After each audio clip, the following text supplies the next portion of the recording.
Happy Friday, everyone. Today's recap is powered by Ice Age Meals, and day one of the competition here at the Norwegian CrossFit Championships has just wrapped up. The sanctional here in Gull, Norway, broke new ground to start the weekend, except that ground just so happened to have a few feet of snow on it.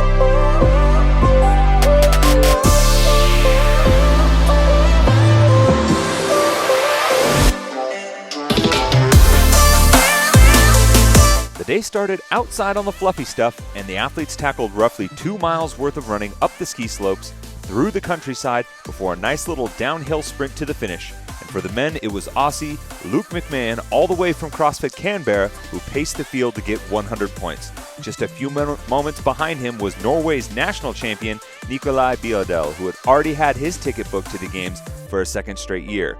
On the women's side, Norway's own Ronnow was the first to cross the finish line, followed closely behind by Johanna Julisdottir, the latest Icelandic daughter to make her mark on the sanctional scene. Norway once again took the top spot for the teams as CrossFit Oslo Warriors looked right at home in the snow en route to a 100-point start to the competition. The program, a super team made up from athletes all across Europe, set themselves up nicely as well with a second-place finish overall. Things moved inside for Event 2. The individuals took on an 8-round workout of unbroken sets of ring muscle-ups, and a different Norwegian, Anders Gronson, took center stage. The second fittest man in Norway finished all 40 reps in under 4 minutes to take the event win. Iceland's Ingmar Jonsson was the next in line to finish just 14 seconds later. The women kept the Nordic party going as Finland's Sanna Venäläinen and Sweden's Rebecca Widdesen took down the top 2 spots overall after battling it out in the final heat. The teams took the floor for 10 rounds of synchronized bar muscle-ups and worm clean and jerks, and there was a tie for the top spot overall between the athlete program and Team RX Performance as both teams finished just over a round shy of finishing under the cap. To close the day for individuals, we saw an open workout repeat. The top man took the floor to tackle the workout formerly known as 13.1. No male was able to log a snatch at the final barbell, and Griffin Royal took one home for Uncle Sam via tiebreaker as the fastest athlete to get through the final 10 bar-facing burpees. The women had better luck with the barbell despite the loading being beefed up a bit, and there was an exciting battle between Norway's Andrea Solberg and Poland's Gabi Magala as the two went rep for rep all the way through the finish.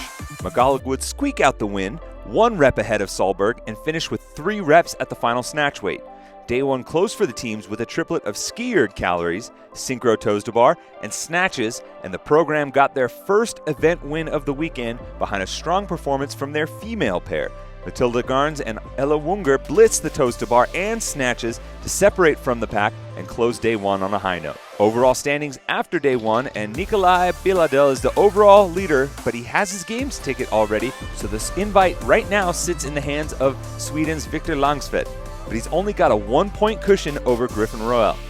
For the women, the overall lead and the game's invite belongs to Johanna Julisdottir.